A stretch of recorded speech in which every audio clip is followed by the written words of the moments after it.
नमस्कार दोस्तों। तो मैं आज फिर से आपके सामने आया हूँ एक और कहानी लेके। एक किस्सा था जो कि मेरे पापा के साथ हुआ था, तो सोच रहा हूँ कि क्यों ना आपके साथ इसको शेयर करता हूँ। तो ये मुझे पापा ने बहुत साल पहले बताया था कि उनके साथ कुछ घटना घटी थी मनाली में। एक होटल में ये घटना घटी थी जो कि बहुत ही डरावनी थी उनके लिए। उनकी लाइफ का फर्स्ट एक्सपीरियंस जो इतना गंदा हुआ था। तो बात उस टाइम की जब पापा ने नया नया करियर शुरू किया था और होटल में करते थे काम मनाली में। वहाँ पर रिसेप्शन में बैठे हुए थे और रात के टाइम ड्यूटी लगी हुई थी। तो वहाँ पर एक सोफ़ा लगा हुआ था, तो सोफे में लेटे हुए थे और अपना टीवी देख रहे थे, क्योंकि पता है कि रात के टाइम तो इतना कोई आएगा जाएगा नहीं, तो बड़ी अपना चिल आउट करके टीवी देखते हैं। और थोड़ी देर के बाद क्या, 11-12 बजे की बात है, शायद 11-12 बजे की, क्योंकि नाइट टाइम था। और उस टाइम ना सीढ़ियाँ हैं, ऊपर से नीचे को उतरती है सीढ़ियाँ।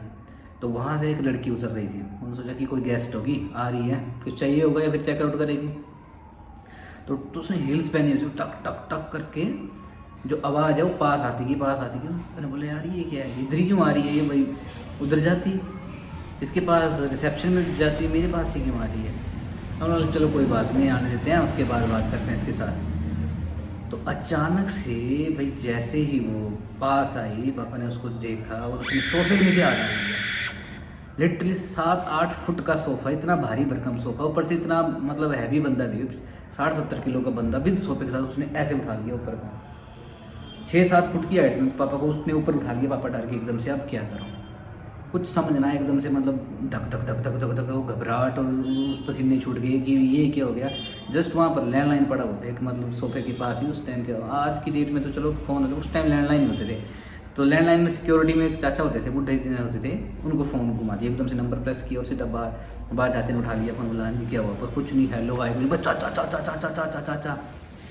चाचा समझ गए कि भाई कुछ गड़बड़ है। उसने सीधा भागता हुआ उसने फ़ोन फेंका और दरवाजे के अंदर एंटर हुआ।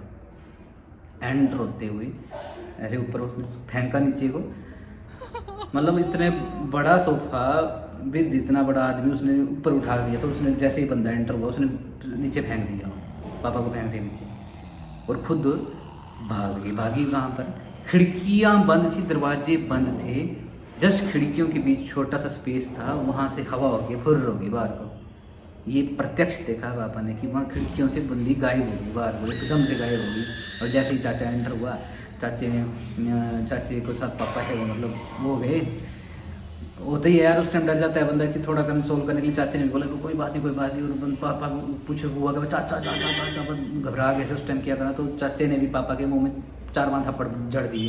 थोड़ा होता है कि उस टाइम थोड़ा सदमे से बाहर आने के लिए रखने पड़ते हैं थप्पड़, नहीं तो उस टाइम क्या होता है कि बंदा मर भी सकता है। तो उस टाइम उन्होंने पापा को थप्पड़ मारे और उसके बाद सारा स्टाफ इकट्ठा हो गया और जो भी ओनर गए थे उन्होंने बोला कि क्या हुआ। तो पापा ने बताया कि भाई ऐसा हुआ, ऐसी लड़की आई थी और ऐसे ऐसे उसने ऊपर उठा लिया। वो बंदे बाहर के थे, नहीं ऐसा नहीं होता है, ऐसा कुछ नहीं होता है, झूठ बोल रहे हो तुम, ऐसा नहीं होता, हम देखेंगे यहाँ पर। बोला ठीक है भाई, मैं तो नहीं करता आज के बाद ना, भाई रात को ड्यूटी यहाँ पर आपने करनी तो आप कर लो। तो नेक्स्ट डे मैंने बोला ठीक है हम करेंगे। नेक्स्ट डे वो लोग वहाँ पर थे, सेम सिचुएशन उनके साथ हुई।